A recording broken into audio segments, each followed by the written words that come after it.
Okay, let's just dive right into this, shall we? Welcome to today's explainer. Today, we're unpacking a truly fascinating modern poetic artifact. Something that honestly perfectly captures the completely dizzying reality of a 21st century crush. It's a poem called The Wisdom of Summer's Love. And what we've got here is this raw, unfiltered look at how human infatuation actually operates when it's funneled through screens, feeds, and timelines. We're going to break down exactly how this text navigates those intense, messy emotions of love in an era where we're constantly, literally always, digitally connected. So the poem kicks off with this incredibly striking line. Tomorrow is Sunday, I meet her in Twitter. Right away, it takes that timeless, universal feeling, that sheer stomach-dropping anticipation of seeing someone you're intensely drawn to, and it just drops it squarely into our modern online reality.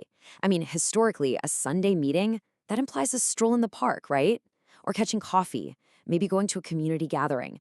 But here, the destination, the actual venue for the romance, is Twitter.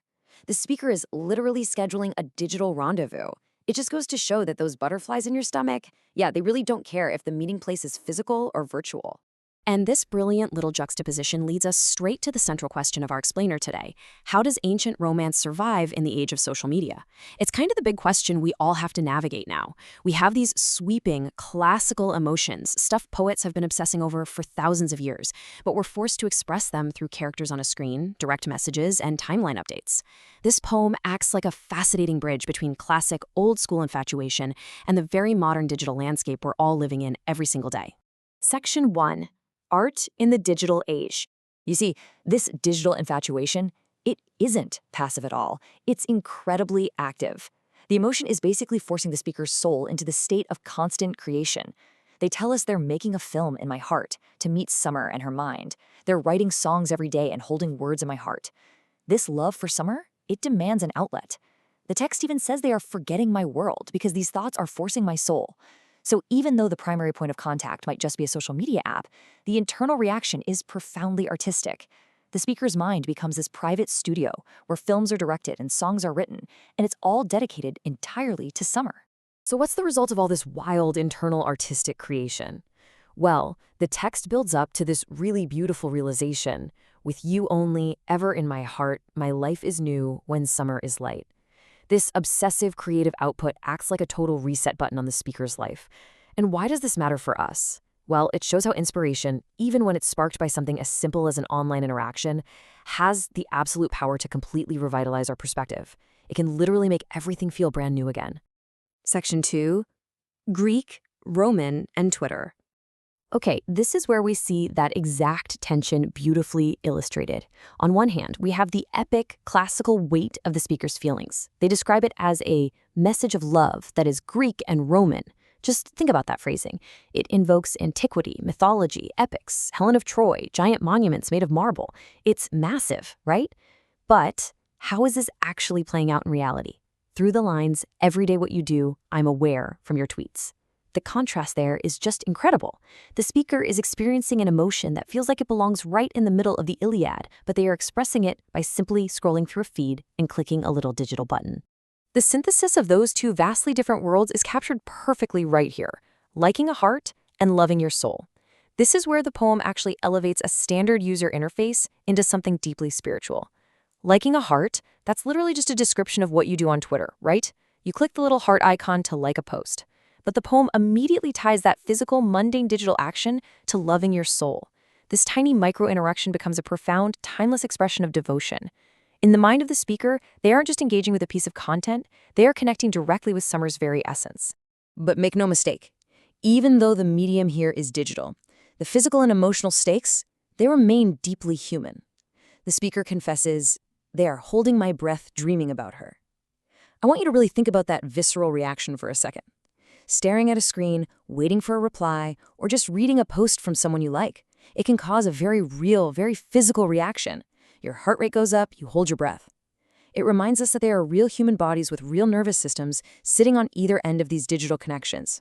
The technology might be brand new, but the biology of a crush, that's exactly the same as it has always been. Yet with all this intense passion comes a really deep sense of vulnerability. The speaker admits, I hope she don't understand my words in my heart. This is such a fascinating paradox.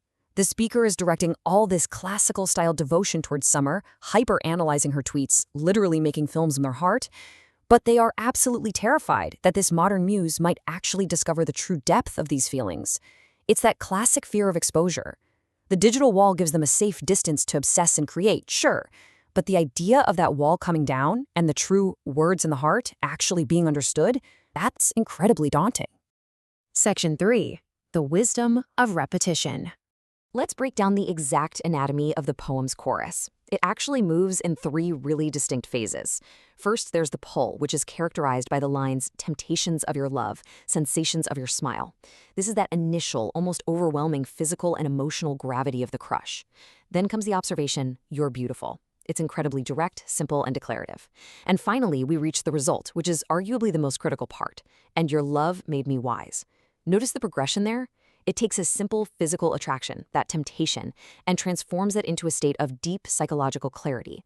It's a whole evolutionary journey happening in just 4 lines. And guess how many times that specific 4-line chorus repeats in the text? 6. 6 separate times. The speaker cycles through those temptations, those sensations, the declaration of beauty, and the realization of wisdom over and over again. And the crucial takeaway here is that this repetition, it isn't an accident. It perfectly mirrors the inescapable, obsessive loop of infatuation. Let's be real, when you have a massive crush on someone, your brain doesn't just process it once and say, okay, cool, moving on. No, it loops, it replays their smile, their words, your feelings about them, constantly. The structure of the poem itself, visually and rhythmically, forces the reader to experience that exact same obsessive loop. Now, this repeating cycle of devotion ultimately builds up to an incredibly idealized, blissful state. The speaker starts describing a world full of glory, full of smile, where happiness is bliss, and they envision this perfect, lovely relationship. The speaker has basically constructed this pristine, almost utopian vision of what their connection is, or what it could be, by engaging in this whole cycle, reading the tweets, making the mental art, repeating these mantras of love. They've essentially manifested a deeply joyous internal world. It's a space where everything is just full of glory and light, driven entirely by their connection to Summer. But honestly, it all comes back to this one anchoring line, the one that gets repeated endlessly. Your love made me wise. The ultimate takeaway from this whole digital infatuation isn't just some giddy, fleeting romance. No, it's a stabilizing wisdom. Love, even when it's experienced through the slightly removed, quirky lens of a Twitter feed, has the power to teach the speaker something profoundly deep about themselves and the world around them. It provides clarity. The obsession, the art, all those classical comparisons, it all serves as this crucible that actually refines the speaker's mind, leaving them not just head over heels in love, but demonstrably wiser for having experienced the whole shebang. Which leaves us with this final, kind of provocative thought for today's explainer. Does digital connection dilute romance, or does it just give it a new canvas? Because as we've seen today, simply clicking a heart on a screen can hold the exact same epic Greek and Roman weight as writing a passionate handwritten letter, if the intention behind it is strong enough. The medium changes, sure, but the human heart, it really doesn't. So think about your own digital interactions for a second. Are they just pixels on a screen to you, or are they the modern architecture of something totally timeless? Thanks so much for joining me on this explainer, and I'll leave you to ponder that as you scroll through your own timelines today.